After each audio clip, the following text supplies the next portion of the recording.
Hello, j'espère que vous allez bien. Je vous retrouve aujourd'hui dans une nouvelle vidéo et un nouveau décor. J'essaie de voir où est-ce que je peux bien mettre le téléphone pour pouvoir filmer sans que ça soit trop clair, trop lumineux, trop sombre, enfin bon bref. Donc du coup je fais quelques tests. Bref, aujourd'hui on est là du coup pour parler Pôle emploi ou France Travail maintenant. Même Pôle emploi se reprennent eux-mêmes pour dire non c'est plus Pôle emploi, c'est France Travail. Bref, on est là pour parler financement, formation et Pôle emploi. Voilà, on y va ? C'est parti. Dans cette vidéo, je vais t'expliquer comment ça s'est passé pour moi. Donc, forcément, je pense qu'il y a des choses qui pourront pas te correspondre parce que moi, ça a été quand même assez particulier. Donc, il faut savoir que moi, j'ai été suivie du coup à la mission locale. Je t'en ai fait une vidéo d'ailleurs pour te dire un petit peu mon avis sur la mission locale. Apparemment, c'est une vidéo en tout cas qui fait encore beaucoup de vues à l'heure actuelle. Et je sais également que c'est une vidéo qui plaît pas trop à la mission locale. En même temps, je les taille un peu, mais au bout d'un moment, il faut être honnête, ils m'ont clairement pas aidé. Voilà. Donc je sais que c'est une vidéo qui date un petit peu sur ma chaîne, mais elle est toujours, je suis toujours ok avec cette vidéo. Donc il y a pas de souci, vous pouvez toujours aller checker si jamais ça peut vous intéresser. Donc j'ai été suivie pendant 7 ans à la mission locale, donc je suis passée de dispositif en dispositif. Bref, voilà. Et en fait, il faut savoir que donc moi de base j'ai une formation niveau 5 puisque du coup j'ai un BEP carrière d'intérêt social. Maintenant ça n'existe plus, maintenant c'est un bac pro. Et donc du coup j'atterris avec mon petit bagage à la mission locale en leur disant eh bien clairement je suis perdue, je sais pas ce que je veux faire. Et comme je dis dans ma vidéo, si vous savez pas ce que vous voulez faire et que vous êtes tiré ici à la mission locale, eh bien bon courage pour vous en sortir parce que ça va être très compliqué. Et c'est exactement ce qui s'est passé pour moi. J'avais une idée, on va dire, plus ou moins en tête, parce que je ne voulais pas rester dans ce secteur d'activité. On m'a envoyé là-dedans parce qu'on savait pas où m'envoyer, sachant que moi, à la base, je voulais être prof. Bref, vous voyez un peu le tableau. Je me retrouve en BEP, je sais même pas moi-même ce que je fous là, mais bon, je fais ma formation. Après tout, je me dis, c'est que 2 ans. À l'arrivée, ces 2 ans, ça a été les pires de toute ma vie parce que j'ai subi un harcèlement scolaire de la part des profs et des élèves en même temps. C'était formidable. Et ça m'a mené à une phobie scolaire, parce que c'était clairement la goutte d'eau, phobie scolaire et dépression. À 19 ans, c'est formidable. Donc voilà, j'arrive avec mes petits bagages à la mission locale, je suis paumée, je sais pas où je vais. Et j'avais quand même cette idée en tête pour moi de faire une formation dans l'administratif parce que déjà, quand je suis arrivée entre guillemets à la mission locale, pour moi l'administratif c'était, ça pouvait totalement me correspondre. Puisque de base j'ai un handicap qui ne se voit pas, j'ai également un arcutage, mais mon arcutage il faudrait que je la renouvelle parce que je ne l'ai pas renouvelé, parce que autant vous dire que le monde du travail m'a littéralement dégoûté. Quand vous arrivez en entretien d'embauche et que le patron vous dit clairement qu'il préfère payer une amende plutôt que d'employer des personnes qui ont une RQTH, et ça croyez-moi j'ai pas fait qu'une entreprise et je l'ai entendu à maintes reprises, je peux vous garantir que ça vous dégoûte. Bref, je n'ai pas fait le renouvellement de mes RQTH parce qu'en fait, à partir du moment où je le disais dans les entreprises, ça posait problème, je vous jure. À partir du moment où je le disais, ça posait problème. C'est une honte. Faudrait que je vous fasse une story time à ce propos parce que c'est une dinguerie. Bref. Et donc il faut savoir que à un moment donné, quand il me semble que c'était sur la fin, où j'étais à la mission locale, j'ai passé des tests pour rentrer en formation. Je crois que c'était à cette période-là, c'était adjoint administratif, quelque chose comme ça. Et j'étais allée du coup au Greta, là où j'ai fait du coup ma formation que j'ai fait du coup. Les tests étaient super bien passés, j'avais eu un super bon feeling avec eux, bref c'était génial. Mais je suis pas allée plus loin que les tests. Pourtant eux ils étaient méga chauds pour me récupérer on va dire. Mais moi clairement à cette période-là j'étais pas prête. Ne serait-ce que déjà passer à un portail, surtout que les centres de formation, en tout cas le Greta, était dans un lycée, donc moi qui étais encore un petit peu phobique sur les bords, c'était pas ok pour moi, donc c'est resté là. Mais c'était toujours dans un coin de ma tête où je me disais, franchement, ça serait un bon taf pour moi, donc pourquoi pas. Voilà, ça en était resté là. Si je vous explique ça, c'est parce que forcément, ça a un lien avec le reste. Donc, me voilà sortie de la mission locale et toujours aussi perdue. Et donc du coup j'ai commencé à faire des boulots de merde, voilà ce que j'appelle le boulot de merde, donc faire du ménage avec la DMR par exemple, ou être hôtesse de guest dans un hypermarché, tout ce qu'on adore, tous les boulots où les gens vous manquent de respect, ils vous traitent comme de la merde, donc autant vous dire que Quand je suis sortie de là, j'étais au bout du rose. Ensuite, j'ai rencontré mon ex-mari, je me suis mariée, j'ai eu des enfants. Le temps a passé et voilà, vous savez ce que c'est quand on est maman au foyer. J'étais maman au foyer, j'ai élevé mes 2 enfants. Le temps a passé, je me suis séparée. La vie, quoi.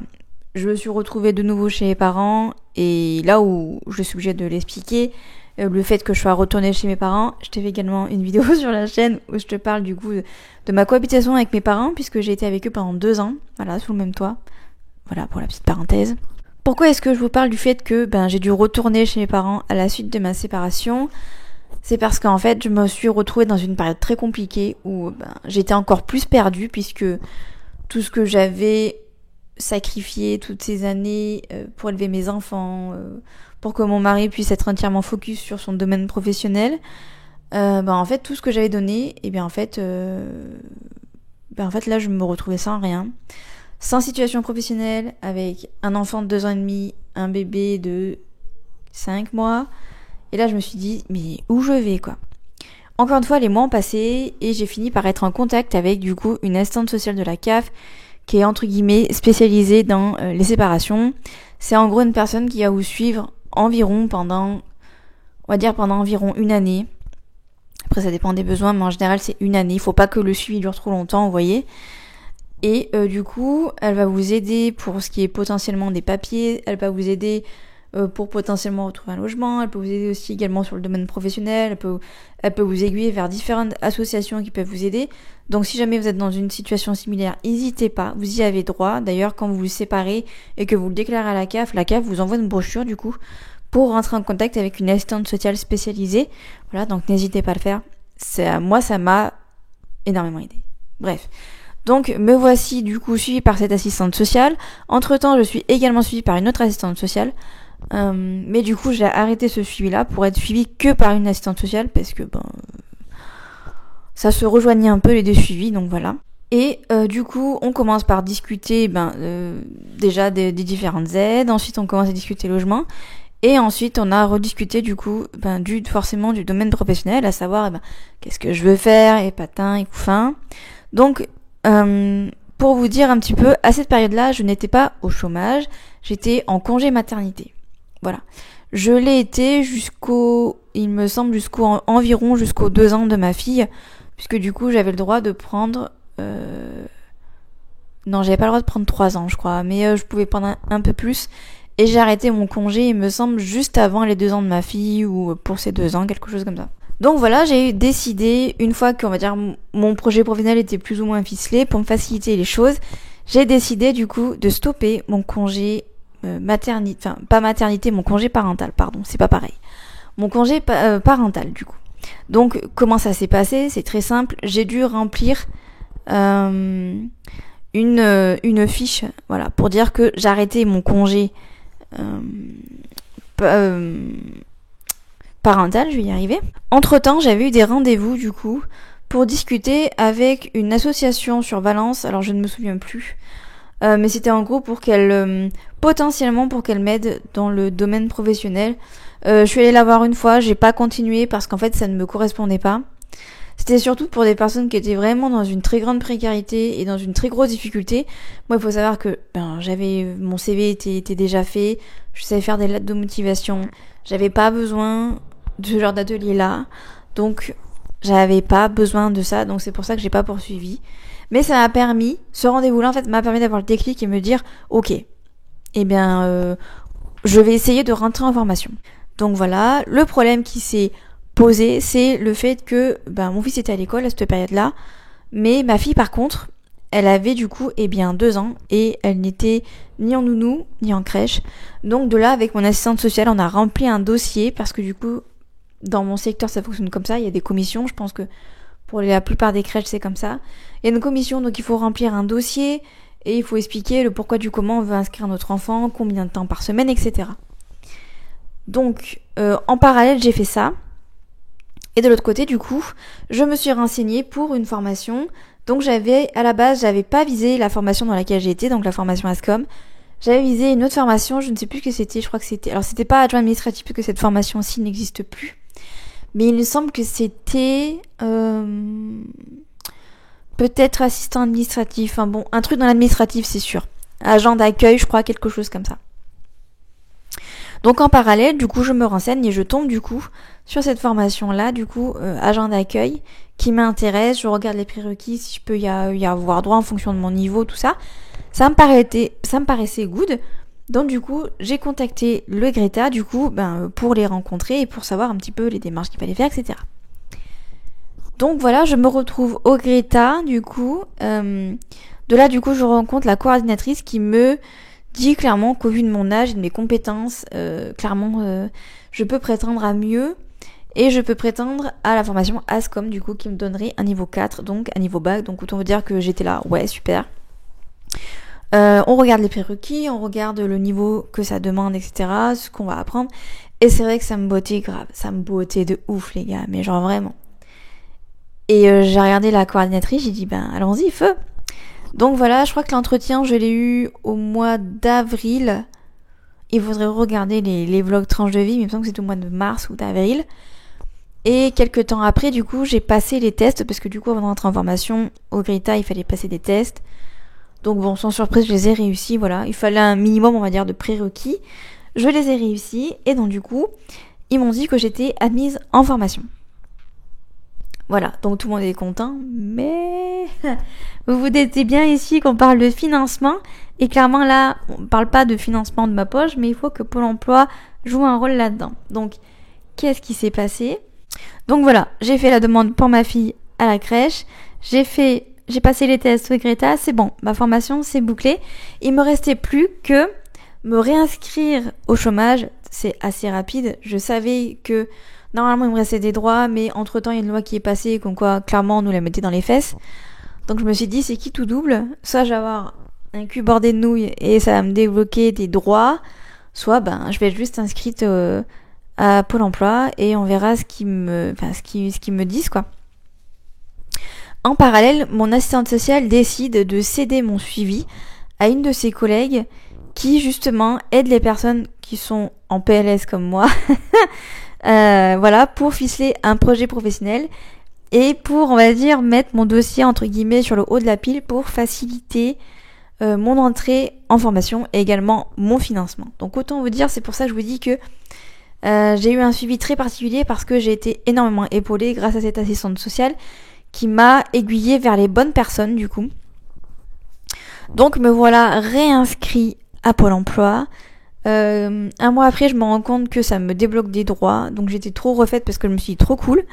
Je vais plus avoir droit techniquement, même si j'en avais encore, mais à cause de la fameuse loi qui est passée. Et puis finalement, j'étais indemnisée, donc j'étais refaite. Donc du coup, comme je vous ai dit, du coup, j'étais suivie du coup par la fameuse conseillère. Donc elle s'est vraiment chargée de tout. Je n'ai eu pratiquement rien besoin de faire. C'est-à-dire que elle m'a juste demandé du coup, pour ses supérieurs évidemment, de faire un stage d'immersion pendant 1 semaine. Donc c'est ce que j'ai fait. J'ai fait mon stage du coup, encore une fois, j'ai de la facilité. J'ai fait mon stage chez mon père, qui en plus rentrait totalement dans le cadre de cette formation, puisque c'était une formation du coup pour faire de l'administratif, du commercial et de la communication commerciale dans les toutes petites entreprises.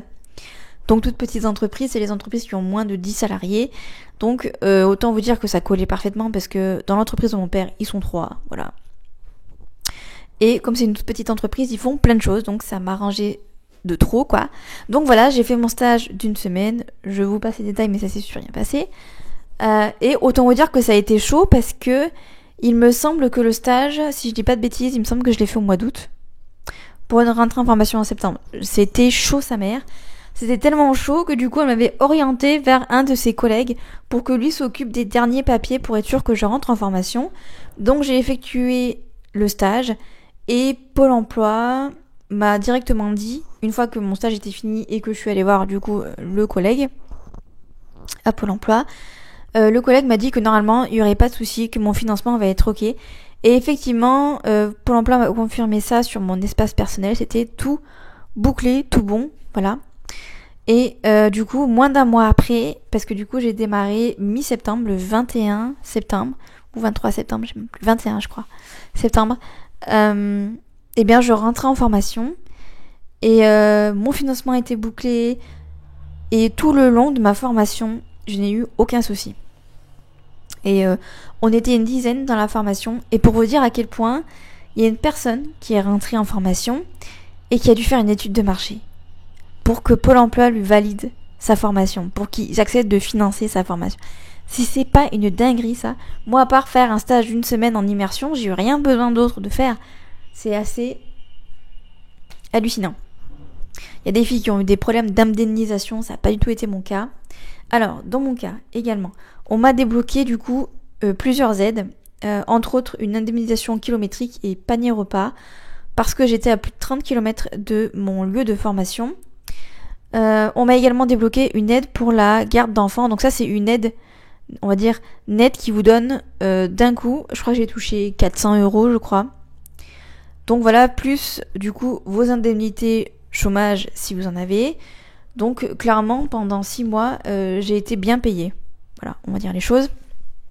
Puisque j'ai eu 400 € du coup d'aide pour la garde d'enfants.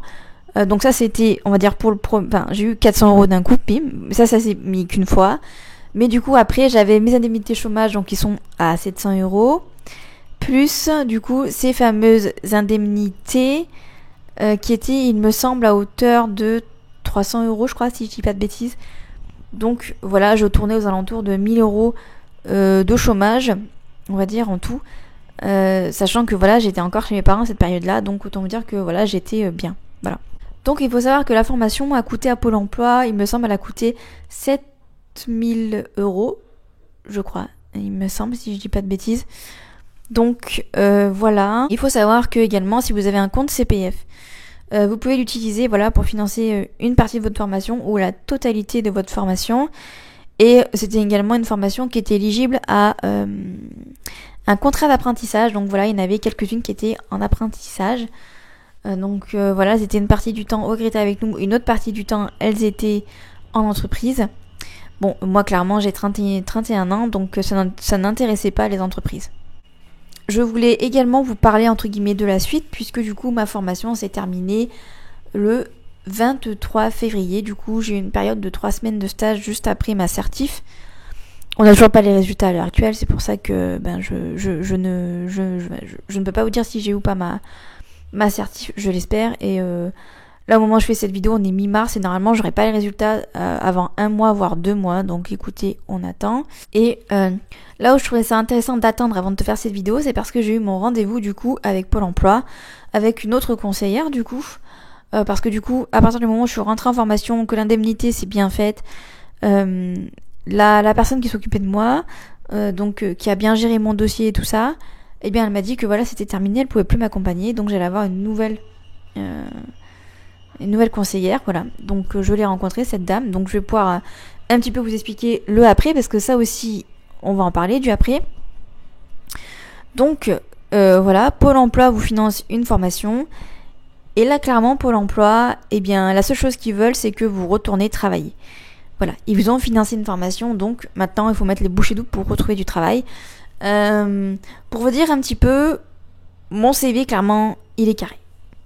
Voilà, je veux dire, en formation, on a eu des ateliers CV où on a tous retapé bien comme il faut nos CV. Et quand j'ai bien retapé comme il faut, c'est-à-dire que nos CV sont individuels, hein, pas comme avec Pôle emploi où on nous formate et on nous dit qu'il faut que le CV soit comme ça et on se retrouve tous avec le même CV. Et pour avoir discuté avec un recruteur, je peux vous garantir que les entreprises détestent voir arriver 10 CV pareils. Donc voilà, donc on a eu des ateliers recrutement, entraînement, recrutement, tout ça. Je vous laisse imaginer que ma conseillère évidemment m'a dit que pendant 4 mois là elle allait m'accompagner intensément, donc ça donne le ton déjà. Et clairement elle a essayé de me caser dans différents ateliers. C'est pour vous dire, elle a dit que mon CV était bien. Elle a dit que mon CV était bien. Hein, notez bien, elle a dit que mon CV était bien. Elle m'a quand même mis sur un atelier CV. Je ne comprends pas, mon CV est bien, mais vous voulez que j'aille refaire mon CV?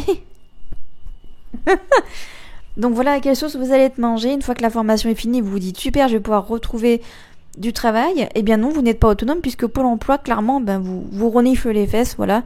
Il n'y a pas d'autre mot clairement. Et 2 jours après cet atelier, j'ai un autre atelier entraînement aux entretiens d'embauche, chose que j'ai déjà faite en formation, hein, voilà. Comment vous dire, je suis blasée, voilà. Il me saoule. Clairement, il me saoule. À croire que je ne cherche pas de travail. Bien sûr que je cherche du travail.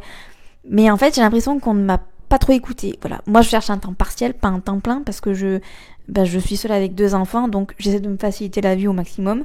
Et clairement, un temps plein, ça me faciliterait pas du tout la vie. Sachant, vu les horaires périscolaires, école et tout ça, crèche encore ça va.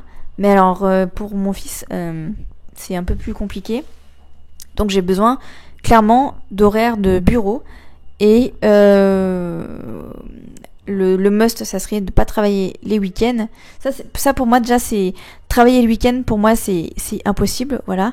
Ou alors un week-end sur 2, mais bonjour, quoi.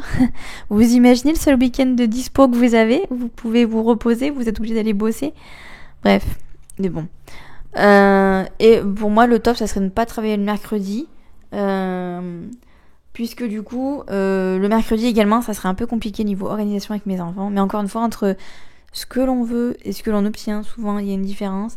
Mais bon, bref, pour vous dire que je cherche un mi-temps en 20-25 heures, grand max. C'est pour ça qu'en fait, là, j'essaye de trouver des postes dans les écoles. Parce que c'est des horaires, voilà. Et je pense que je pourrais grave m'épanouir dedans. Avec un peu d'administratif. Le commercial, honnêtement, ça m'intéresse pas des masses. La communication commerciale, par contre, j'adore ça. Je m'éclate de ouf. Mais bon, bref. Donc, pour résumer un petit peu cette vidéo, du coup, le financement par Pôle emploi, ça peut être quelque chose d'assez facile à obtenir. En tout cas, dans mon cas, ça a été hyper facile. Mais encore une fois, j'ai été super bien accompagnée. Vraiment, du début à la fin de ma formation, j'ai été super bien accompagnée. J'ai rien à redire. Vraiment, on m'a beaucoup aidé. Donc, puis ça m'a permis vraiment pour moi, la formation, ça a été en tout cas très bénéfique. Je suis très contente d'avoir fait cette formation Ascom. Voilà, vraiment. Voilà, donc j'espère que cette vidéo t'aura aidé. J'espère également qu'elle aura pas trop été fouillie parce que j'ai peur de m'être un petit peu étalée. Mais ça, c'est mon point fort, de m'étaler, voilà. Bref, sur ces bonnes paroles, écoute, je te dis peut-être à mardi, 18h, pour une nouvelle vidéo tranche de vie. Mais en tout cas, ce qui est sûr, c'est qu'on se retrouve jeudi à 18h sur la chaîne pour une nouvelle vidéo. Et jusque-là, je te souhaite une excellente semaine. Bye bye, faites beaux rêves. Ciao.